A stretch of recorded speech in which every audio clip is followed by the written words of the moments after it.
முதலமைச்சராக இருக்கின்ற போதே 53% உயர்கல்வியிலே சாதனை செய்து காட்டியது எடப்பாடியாரோட அரசு. நீ அதை விட கூடுதலா 60% சொல்லியிருந்தா நியாயம். அதே 52% தான் நீ வச்சுக்கிற. 53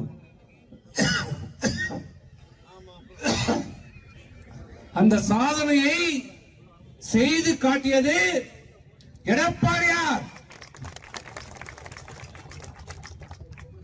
ஆனா நீ பெருமை பீத்திக்கிற. உன் ஆட்சியில் என்ன பண்ண? 4 வருஷத்துக்கு முடிய போகுது. ஒரு பல்கலைக்கழகம் கொண்டு வந்திருக்கிறியா?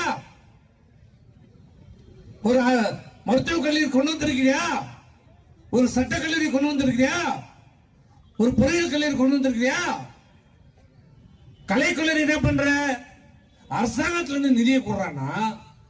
கோயில்ல நம்ம போடுறோம் பாரு, 5 ரூபாய், 1 ரூபாய், 2 ரூபாய், அதெல்லாம் அந்த பொறிக்கு காலேஜ் நடத்துறான். பொறுக்கிற புத்தி உங்களுக்கு போல. கோயில்ல போடுற, உண்டியில போடுற காசு எதுக்கு போடுறோம்? எதுக்கு போடுறோம்? 5 ரூபாய், 10 ரூபாய் எதுக்கு போடுறோம்? அந்த கோயிலுடைய வளர்ச்சிக்கு.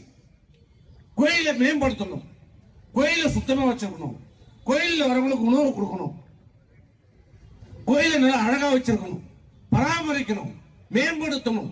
இந்த கோயிலுக்கு நிதி தரோம். இவன் என்ன பண்றான்? நாங்க சாமியெல்லாம் கும்பிட மாட்டோம், விபூதி வைக்க மாட்டோம், குங்குமம் வைக்க மாட்டோம், சந்தனம் வைக்க மாட்டோம். அப்புறம் அதுல கையில காசை மட்டும் வைப்பியா? கையெழுத்துல அந்த கோயில் காசை மட்டும் எடுப்பானா?